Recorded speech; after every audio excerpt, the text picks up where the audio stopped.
Nah, selanjutnya tentang merumuskan pertanyaan penelitian geografi.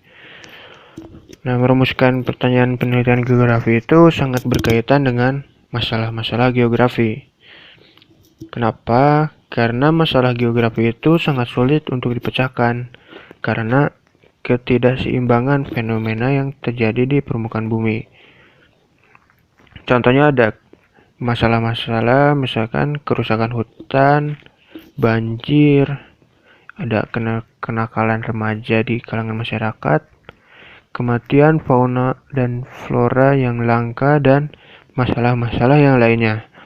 Nah, dalam merumuskan masalah itu dapat diperoleh dari berbagai sumber.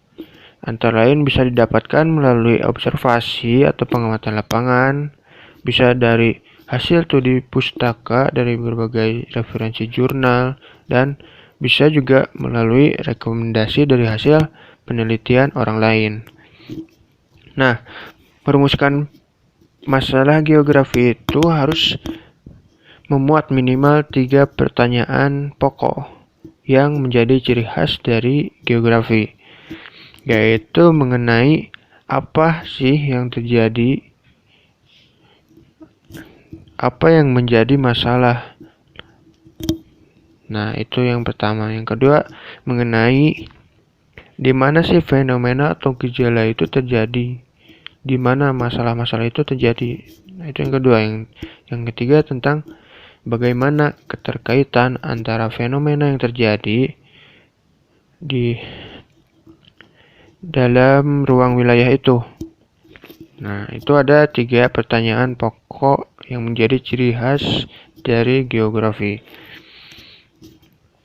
Nah, masalah geografi yang diteliti itu dapat dinyatakan dalam bentuk pertanyaan penelitian.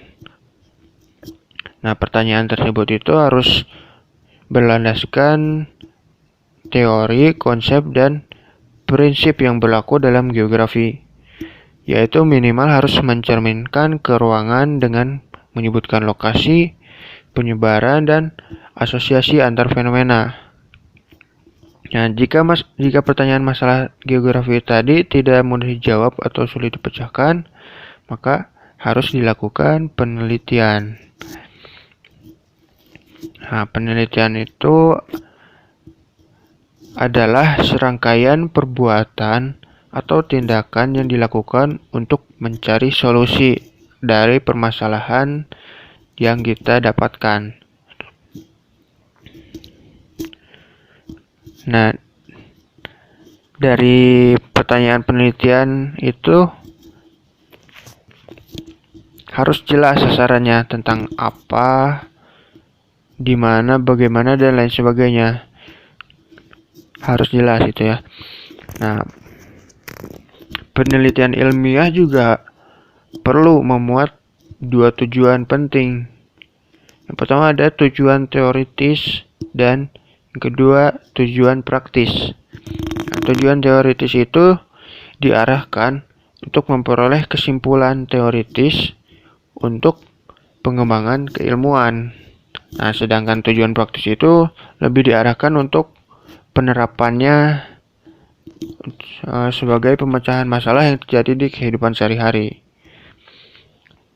Nah, semua hal itu terjadi berawal dari kita merumuskan pertanyaan-pertanyaan tentang penelitian geografi.